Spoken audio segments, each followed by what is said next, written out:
আলহামদুলিল্লাহি রাব্বিল আলামিন ওয়াসসালাতু ওয়াসসালামু আলা রাসূলিহিল কারীম ওয়া আলা আলিহি ওয়া আসহাবিহি আজমাইন। শহীদি কাফেলা বাংলাদেশ জামাত ইসলামী আগৈলঝাড়া উপজেলা কর্তৃক আয়োজিত আজকের এই 18ই রমজান আয়োজিত ইফতার মাহফিলের সম্মানিত সভাপতি আগৈলঝাড়া উপজেলার সংগ্রামী আমির অধ্যাপক মোহাম্মদ আলাউদ্দিন মিয়া, বিশেষ অতিথি বরিশাল জেলার সম্মানিত কর্মপরিষদ সদস্য গৌরনদী আগৈলঝাড়ার গণমানুষের নেতা বিশিষ্ট মুফাসসিরে কোরআন জনাব হাফেজ মাওলানা কামরুল ইসলাম খান, উপস্থিত বরিশাল জেলার কর্মপরিষদ সদস্য শ্রমিক কল্যাণ ফেডারেশন বরিশাল জেলার সেক্রেটারি জনাব অধ্যাপক সাইফুল ইসলাম, উপস্থিত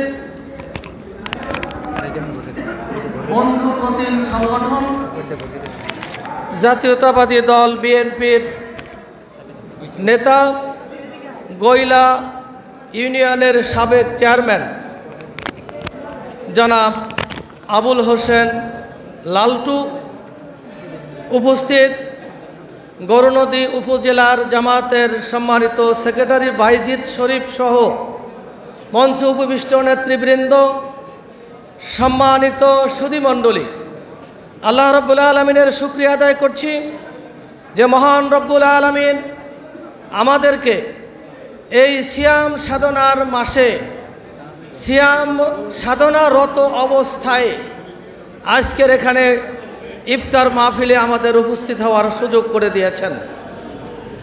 সম্মানিত সুধীমণ্ডলী, এই রমাদান মাস, এই মাস হলো কোরআন নাজিলের মাস, এই মাস হলো বিজয়ের মাস, এই মাস হলো গুনাহ মাফের মাস। এই মাসের গুরুত্ব তাৎপর্য অপরিসীম।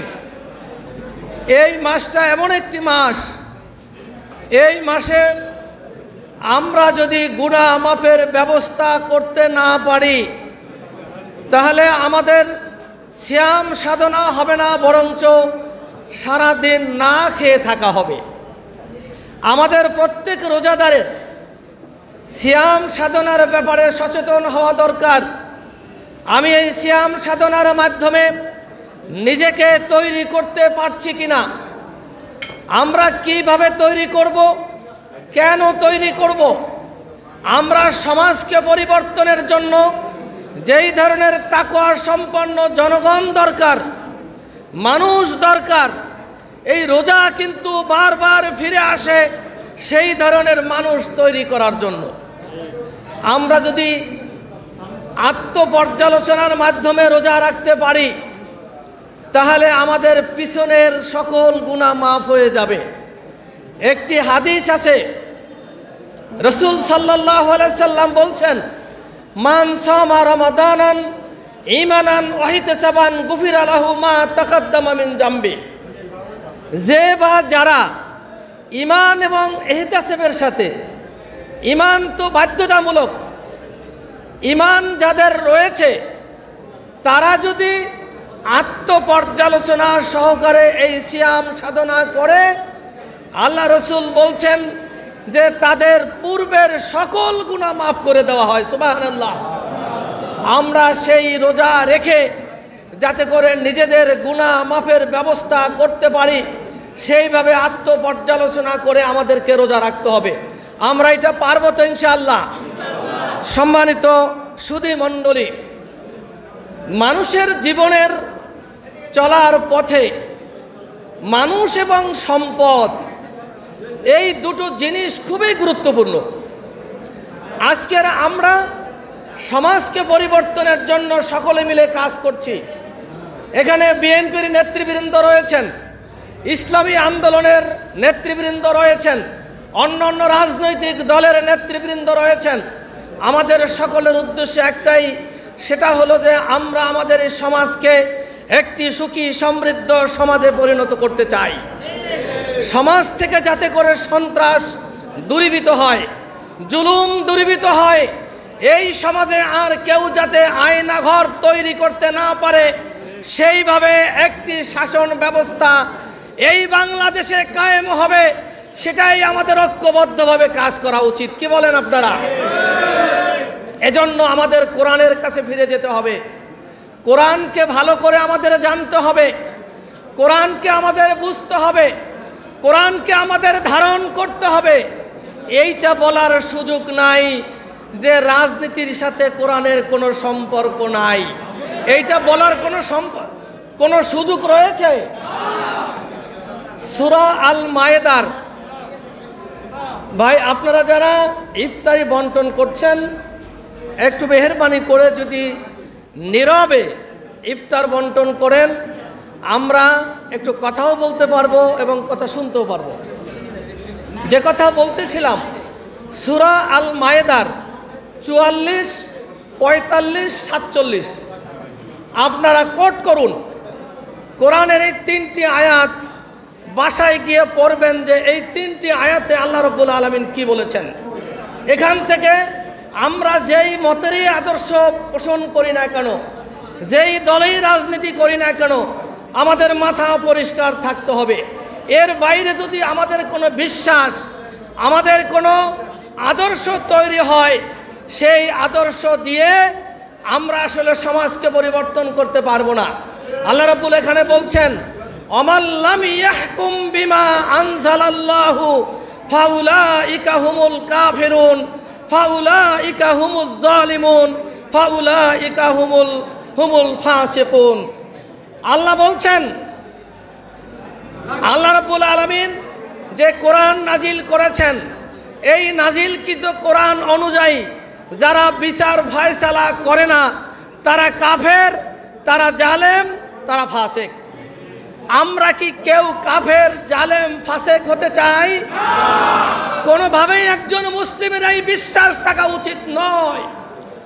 আমরা যে মহান রব্বুল আলামিন আমাদেরকে দুনিয়াতে প্রেরণ করেছেন সংবিধান দিয়ে, আমাদেরকে আইন দিয়েছেন, বিধান দিয়েছেন, সেই আইন বিধান যতদিন পর্যন্ত এই সমাজে কায়েম হবে না, আমরা যত বড় বড় কথা বলি না কেন, সেই সমাজ একটি ইনসাফপূর্ণ সমাজ কায়েম হতে পারে না। ইনসাফপূর্ণ সমাজ কায়েম করতে হলে আমরা যে দলই করি না কেন, আমাদের ঐক্যবদ্ধভাবে কোরআনকে আঁকড়ে ধরতে হবে, রসুলের আদর্শকে আঁকড়ে ধরতে হবে। এখানেই আমাদের কল্যাণ, এখানেই আমাদের শান্তি নিহিত রয়েছে। সুতরাং এই রমজানের শিক্ষা হবে যে আমরা কোরআনকে জীবনে এমনভাবে আঁকড়ে ধরব, আমার ব্যক্তিগত জীবন, পারিবারিক জীবন, সামাজিক জীবন, রাষ্ট্রীয় জীবন পর্যায় পর্যন্ত কোরআনকে আদর্শ হিসাবে গ্রহণ না করা পর্যন্ত একটা সমাজে কোনোভাবে শান্তি আসতে পারে না। এই বিশ্বাস আমাদেরকে থাকতে হবে। আল্লাহ রাব্বুল আলামিন কোরআনুল কারিমে বলছেন, অমাইয়াবতাগি গায়রাল ইসলামে দীনান ফালাই ইউকবালা মিনহু ওয়া হুয়া বিল আখিরাতি মিনাল ফাসিকিন। কেউ যদি ইসলাম ছাড়া অন্য কিছু গ্রহণ করে, আল্লাহ বলছেন ফালাই ইউকবালা মিনহু, তার কাছ থেকে তা গ্রহণ করা হবে না।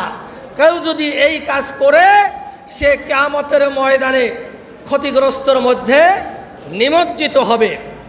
অমাইয়াবতাগি গায়রাল ইসলামে দীনান ফালাই ইউকবালা মিনহু ওয়া হুয়া বিল আখিরাতি মিনাল খাসিরিন। সম্মানিত সুধী মণ্ডলী, কোরআনুল কারিমে আল্লাহ বলছেন যে ইসলাম ছাড়া, ইসলাম যেটা অ্যালাউ করে না, ইসলাম যেটাকে গ্রহণ করে না, এর বাইরে আমরা যা কিছু করি না কেন, আল্লাহ বলছেন যে সেটা গ্রহণ করা হবে না। সুতরাং আমরা যা কিছু করি, আমরা রাজনীতি করি, সমাজনীতি করি, ব্যবসা করি, বাণিজ্য করি, পরিবার গঠন করি, প্রত্যেকটা জায়গায় ইসলামের উপরে আমাদেরকে প্রতিষ্ঠিত হতে হবে। তাহলেই সমাজে শান্তি ফিরে আসবে, সম্মানিত সুধীমণ্ডলী, বাংলাদেশ জামাত ইসলামী সহ বিএনপি বর্তমানে দেশের সবচেয়ে বড় দল। জামাত ইসলামীও বড় দলে পরিণত হয়েছে এবং অন্যান্য দলগুলো দীর্ঘ 17.5 বছর আমরা সকলেই কিন্তু জুলুমের শিকার ছিলাম। আমরা আয়নাঘর দেখেছি, জুলুম দেখেছি, অত্যাচার দেখেছি, নির্যাতন দেখেছি। এরপরেও কিন্তু আমাদের অগ্রযাত্রাকে বন্ধ করা যায়নি। আলহামদুলিল্লাহ, জামাত ইসলামীর কেন্দ্রীয় 11 জন নেতাকে হত্যা করা হয়েছে। 5 জনকে সরাসরি আপনার ফাঁসি দিয়ে হত্যা করা হয়েছে। 6 জনকে জেলে নির্যাতন করে করে হত্যা করা হয়েছে। অসংখ্য জামাত ইসলামী, বিএনপি সহ অন্যান্য দলের অসংখ্য মানুষকে হত্যা করা হয়েছে, জুলুম করা হয়েছে, পা হারাতে হয়েছে, চোখ হারাতে হয়েছে। অনেক ত্যাগ এবং কোরবানির বিনিময়ে জুলাই আগস্টের বিপ্লবের মাধ্যমে ছাত্র জনতা যে আন্দোলন গড়ে তুলেছিল, সেই আন্দোলনের মাধ্যমে আমরা একটি সমাজ ফিরে পেয়েছি। এই সময়কে আমাদের কাজে লাগাতে হবে। আমরা যদি ইনসাফপূর্ণ একটি সমাজ কায়েম করতে চাই, এই রোজা থেকে, এই সিয়াম থেকে আমাদের শিক্ষা গ্রহণ করতে হবে। এই শিক্ষা গ্রহণ করে আমরা সমাজকে পরিবর্তন করে দিতে পারবো। এই ছাত্র জনতার একটি স্লোগান ছিল, উই ওয়ান্ট জাস্টিস, যে ইনসাফ কায়েম হবে, উই ওয়ান্ট জাস্টিস। এই স্লোগানকে সমাজে প্রতিষ্ঠিত করতে হলে সকলকেই কোরআনের কাছে ফিরে যেতে হবে। কোরআন আঁকড়ে ধরে আমাদেরকে এই সমাজ পরিবর্তনের জন্য ভূমিকা পালন করতে হবে। আসুন আমরা সকলে মিলে এই রোজার শিক্ষা হোক, কোরআনকে আমরা ধারণ করব, কোরআনকে আমরা মানব এবং এই রমজানে আমরা আমাদের গুনাহ মাফের ব্যবস্থা করব। আমরা নিজেদেরকে সংশোধন করব, সহি করার মধ্য দিয়ে আমাদের জীবনের বাকি 11টি মাস আমরা সেভাবে যদি গঠন করতে পারি, আমাদের সমাজকে আমরা পরিবর্তন করতে পারবো ইনশাআল্লাহ। আমি শুরুতে বলেছি 2টো জিনিস গুরুত্বপূর্ণ। একটা হলো বি আমওয়ালিকুম ও আনফুসিকুম, মাল এবং জান। এই 2টা নিয়েই কিন্তু কামড়াকামড়ি, মাল এবং জান। জান চায় সে নেতৃত্ব দিবে, সে ক্ষমতায় যাবে, সে সমাজকে নিয়ন্ত্রণ করবে। এই লোভ প্রত্যেকটা মানুষের মধ্যে রয়েছে, তবে সেটা ভালো লোভ এবং খারাপ লোভ, 2টো পার্থক্য রয়েছে। আর একটা হলো সম্পদ। এই সম্পদ দিয়েই কিন্তু সমাজ পরিবর্তন করা সম্ভব। এই জন্যই আল্লাহ রাব্বুল আলামিন আপনার জাকাত ভিত্তিক অর্থ ব্যবস্থা কায়েম করেছেন। কোরআনে অসংখ্য আয়াত রয়েছে, ওয়াকিমুস সালাত ওয়াতুজ যাকাত ওয়ারকাউ মা'আর রাকিন। এই আয়াতটা যদি আমরা বোঝার চেষ্টা করি, তোমরা নামাজ কায়েম করো, যাকাত প্রদান করো এবং রুকুকারীদের সাথে রুকু করো, অর্থাৎ তোমরা জামাতের সাথে নামাজ পড়ো, এটা আল্লাহর নির্দেশ। সুতরাং আল্লাহ রাব্বুল আলামিন এতই কি দুর্বল যে আমাদেরকে এত বড় বিধান দিলেন, তিনি কোনো অর্থনৈতিক বিধান দেন নাই? এটা কি হতে পারে? তাহলে আমরা আমাদের সমাজকে সুদ ভিত্তিক অর্থনৈতিক ব্যবস্থা করে এমনভাবে আষ্টে পিষ্টে আমরা এটার মধ্যে লেগে আছি, আমরা জাকাত ভিত্তিক অর্থ ব্যবস্থা চালু করতে ব্যর্থ হয়েছি। একটা পরিসংখ্যানে এসেছে, যদি আমাদের এই বাংলাদেশে যেই পরিমাণ জাকাতদাতা রয়েছে, অর্থনৈতিক দিক থেকে তারা এত সমৃদ্ধ, 5 বছর যদি নিয়মিত জাকাত আদায় করা হয়, 5 বছর পরে বাংলাদেশে জাকাত খাওয়ার মতো কোনো লোক পাওয়া যাবে না। এরকম অর্থনৈতিক, ইসলামী অর্থনৈতিক ব্যবস্থা থাকার পরেও আমরা সেই অর্থনৈতিক ব্যবস্থা গ্রহণ করছি না। আমরা সুদ ভিত্তিক অর্থনৈতিক ব্যবস্থা চালু করে আমাদের সমাজকে আমরা কলুষিত করেছি। সুতরাং আমরা টাকা পয়সা সম্পত্তির দিক থেকে অনেক সমৃদ্ধ। আসুন আল্লাহ তাআলা যে বিধান দিয়েছেন, সেই বিধান মোতাবেক আমরা আমাদের সমাজকে গঠন করার জন্য, একটি ইনসাফপূর্ণ মানবিক রাষ্ট্র কায়েমের জন্য আমরা ভূমিকা পালন করি। আল্লাহ রাব্বুল আলামিন আমাদের সে তৌফিক দান করুন। আগলঝাড়া উপজেলা আজকের যে আয়োজন করেছে, এই আয়োজক কমিটি সহ সকলকে ধন্যবাদ এবং অতিথিবৃন্দ, সুধীমণ্ডলী সকলকে ধন্যবাদ, মোবারকবাদ জানিয়ে আমি আমার বক্তব্য এখানে শেষ করছি। আল্লাহ হাফেজ। বাংলাদেশ জিন্দাবাদ, বাংলাদেশ জামাত ইসলামী জিন্দাবাদ।